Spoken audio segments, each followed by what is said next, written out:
Sarah Ferguson and the former prince may be divorced, but according to Andrew Lowney, they are united in their questionable grabs for money. Fergie's simpering emails asking Epstein for a loan and vowing she was on the sex offenders team exposes the depth of the royal couple's indebtedness to him. Sarah Ferguson's financial problems have followed her for decades. Yet, even in the world of royal excess, her tale stands out as one of the most unbelievable. From 500-pound teddy bears and stacks of shopping bags to lavish feasts fit for a king and a failed Bitcoin venture in the Nevada desert, the former Duchess of York, once married to Prince Andrew, has spent years pursuing fortune, status, and recognition. But behind that cheerful persona hides a long pattern of reckless spending, poor decisions, and financial chaos that seems to have finally caught up with her. Let's take a closer look at how Sarah Ferguson's love for extravagance ruined her public image and why her failed Bitcoin venture may be the lowest point in her long trail of scandals. Before the cameras and royal glamour, Sarah Ferguson lived a modest, almost unremarkable life. She's spoken candidly about cleaning chalets, scrubbing bathrooms, and serving pastries in a small cafe just to get by. Then her fairy tale arrived. In 1986, she married Prince Andrew, instantly transforming into Her Royal Highness, the Duchess of York. But insiders later claimed that behind the glittering title came a dangerous illusion. Like many who enter royal life from the outside, Fergie believed marrying a prince meant endless luxury. What she didn't understand was that the York family's finances were far from limitless, and royal titles don't come with shopping budgets. The cracks appeared fast. Soon after the wedding, Sarah jetted home from New York in first class, trailed by more than 50 pieces of luggage. The fee for her excess baggage, nearly £1,000, a shocking figure at the time. Inside the mountain of bags was about £33,000 worth of purchases, including a single teddy bear priced at $515. Even airport staff were speechless, one joking that not even Hollywood divas traveled that heavy. Palace officials were said to be mortified, and no one ever confirmed who covered the bill. Still, it was only the beginning of what would become a long, expensive pattern. When traveling, Sarah was known to arrive with a mountain of luggage, sometimes 25 or more suitcases, racking up excess baggage bills that could soar anywhere from £800 to £4,000. She even packed entire trunks just for her hangers. Inside the palace, staff whispered about her extreme taste for excess. One former aide claimed it wasn't just bad luck but outright greed and wastefulness that fueled her downfall. Her nightly meals resembled royal feasts, an entire side of beef, a leg of lamb, and a roasted chicken presented like a medieval spread. Her yearly spending was staggering, around £860,000 in total, including £150,000 on gifts, £50,000 on fresh flowers, and another £50,000 on lavish gatherings. Around her swirled a constant entourage, personal trainers, stylists, and Pilates instructors who often waited for hours and billed hundreds per session. While she reportedly slept into the afternoon, royal commentators summed her up bluntly. They claimed to have ended the friendship. How much do you believe she was in debt to him? I believe it's about $2 million. I mean, both Epstein and Sarah Ferguson don't deal in small amounts. But I've got two very good sources separately have said the same figure of $2 million. Sarah had little understanding of money, yet an endless hunger for more. By the early 90s, her debts had spun completely out of control, with reports claiming she owed £4 million to Coutts Bank, one of Britain's most exclusive financial institutions. When Sarah's marriage fell apart in 1996, her finances crumbled right alongside it. But instead of tightening her belt, she carried on as though nothing had changed. Even years after the divorce, she continued to rely on Andrew, both emotionally and financially, as if the split had never really happened. Author Tina Brown once described their relationship as a toxic cycle of dependence. When she got into trouble, he rescued her. When scandal surrounded him, she stood by his side. But that fragile arrangement couldn't last forever. When King Charles finally stripped Andrew of his titles and forced them to leave Royal Lodge, the royal safety net disappeared, and Sarah's extravagant world began to collapse. Just when it looked like she might finally learn caution, she plunged straight into another risky scheme, this time in cryptocurrency. In 2019, a company called Pegasus Group Holdings unveiled plans for a £3 billion solar-powered Bitcoin mining operation in the Nevada desert, ambitiously named The Hive, their choice of brand ambassador, Sarah Ferguson. In her announcement, she praised the company's visionary mission and said she was thrilled to join their bold new project. The contract reportedly earned her around £200,000 upfront, with a promised £1.2 million bonus if the venture succeeded, but it never even took off. Within a few years, Pegasus collapsed under a pile of lawsuits and fraud accusations, accused of using investors' money for personal spending and failing to build a single data center. By 2023, the company was ordered to pay $2.5 million in damages, and by 2024, new complaints alleged it was never a real business to begin with. Once again, Ferguson's name was attached to a financial mess, another case of poor judgment and questionable alliances. Around the same time, she sold her Belgravia townhouse at a loss, dropping from £4.25 million to $3.85 million in just 3 years, proof that even her safe investments seemed cursed by chaos. Her spokesperson insisted that selling the Belgravia townhouse was merely a smart investment move for her daughters. But analysts saw something else, a familiar cycle of indulgence, failed ventures, and an unshakable dependence on royal status. Even without the Duchess title, Sarah continued to lean on the illusion of royal glamour to pull in investors, brand partnerships, and media attention, a strategy that has now spectacularly imploded. Today, the empire of extravagance she built seems to be in ruins. The woman once known for demanding banquet-sized dinners now faces the harsh cost of decades spent chasing luxury. She's lost her royal residence, her sources of income have dwindled, and her reputation is once again under fire. As one insider put it bluntly, she was a compulsive spender married to a man with far less money than she imagined, and she never truly recovered from that reality. For years, Sarah has been her own undoing. Each time she seemed poised for redemption, she found a new way to slip back into controversy. Her string of odd business ventures became almost comical: diet programs, self-help books, lines of tea and candles, even one product claiming to recharge your spirit. Another time, she promoted weight loss plans while admitting she never actually followed them. Critics said her projects weren't driven by passion, but profit. As one royal biographer joked, Fergie would endorse a fridge magnet if the payment cleared. Then came the scandal that eclipsed all the rest, the infamous cash for access sting. Hidden cameras caught her offering a journalist a personal introduction to Prince Andrew for a staggering £500,000 fee, promising it would open every door you could ever wish for. The video went viral across the world, igniting outrage. She later insisted she'd been desperate and intoxicated, even tearfully apologizing on Oprah's couch. But the damage was irreversible. The image of a former duchess selling royal access shattered whatever trust she had left. Still, Sarah seemed unable to resist the limelight. She once admitted that fame itself felt like oxygen, and she's been chasing that high ever since, through red carpets, talk shows, and endless reinventions.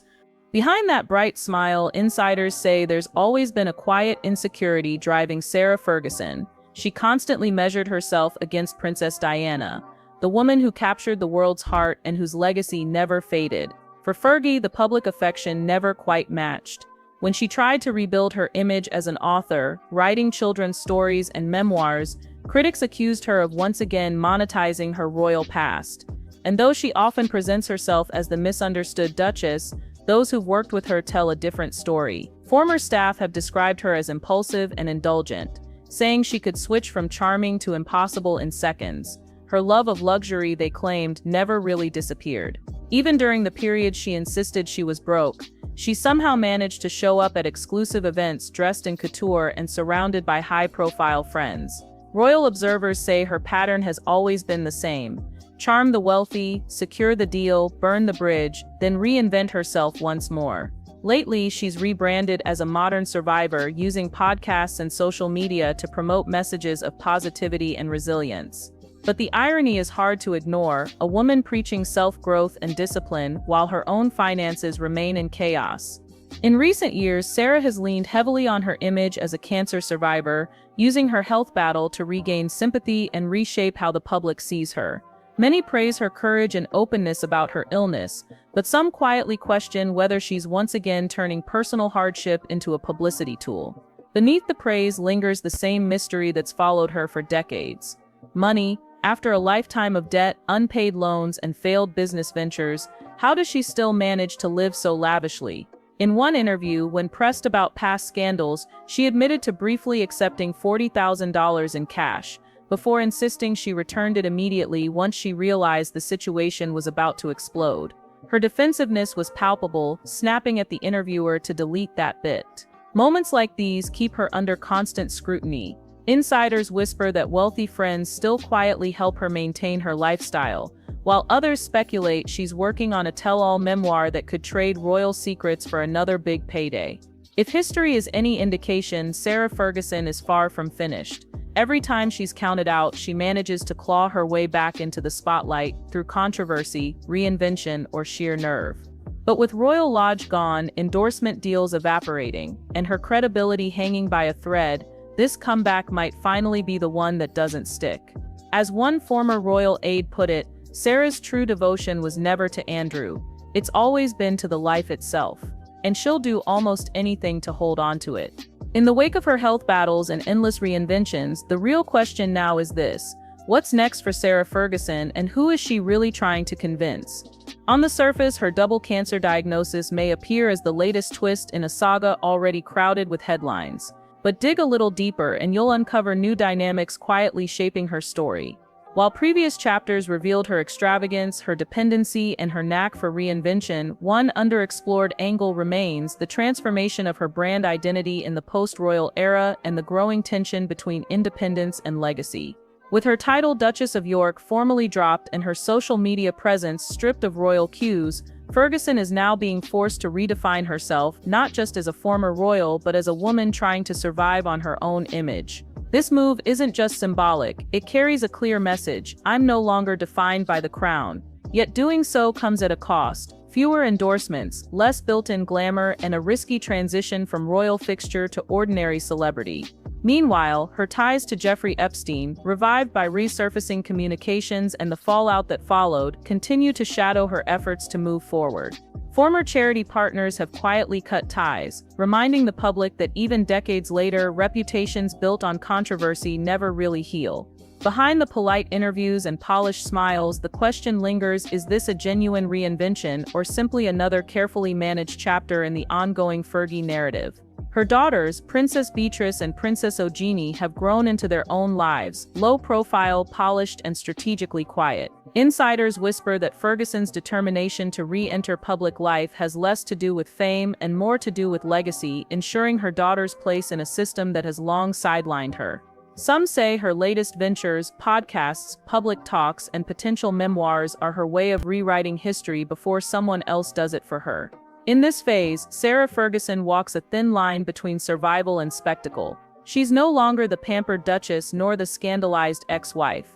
She's become something else entirely, a woman trying to turn the wreckage of her past into relevance. But whether this new identity marks a fresh beginning or another illusion remains to be seen. Because for all her reinventions, one thing about Sarah Ferguson has never changed: every time she tries to escape her past, she ends up staring right back at it. For almost 4 decades, Sarah Ferguson has lived in a peculiar middle ground, too royal to be ordinary, yet too controversial to ever be fully accepted by the crown. And now, as the palace grows quieter and the cameras fade, she stands at a crossroads that feels both new and painfully familiar. Her recent health battles may have softened public perception, but no diagnosis can rewrite history. She knows that, the press knows that, and the audience who has watched her stumble, recover, and stumble again knows it too. Those who've worked with her say she's incapable of living in silence for long.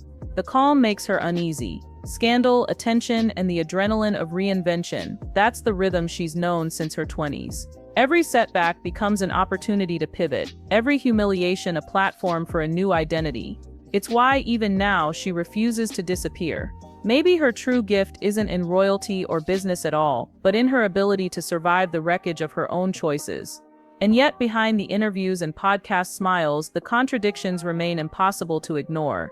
While she preaches simplicity and gratitude, she continues to surround herself with luxury that most could only dream of. The same extravagant world she once claimed destroyed her still seems to follow her everywhere she goes. She speaks of letting go of the past, but she never truly leaves it behind, because the past is what keeps her relevant. Without the royal connection, without the nostalgia of the Duchess of York, she risks becoming what she fears most: forgettable. Rumors continue to swirl about an upcoming tell-all memoir, one that could expose intimate royal secrets and finally allow her to cash in on her own story instead of letting others profit from it. Some insiders claim she's already been in quiet talks with publishers, testing just how much truth the public is ready to hear. Others think she's too dependent on palace goodwill to ever cross that final line. But even the possibility proves something bigger. Sarah Ferguson is still playing the game. Her story mirrors a familiar pattern in modern celebrity, the endless cycle of downfall and redemption that keeps audiences hooked. One day she's a symbol of survival, the next she's back in scandal headlines. It's tragic, fascinating, and strangely human all at once. Whether you view her as manipulative or misunderstood, you can't deny her resilience. She's turned pain into currency, shame into spectacle, and gossip into legacy.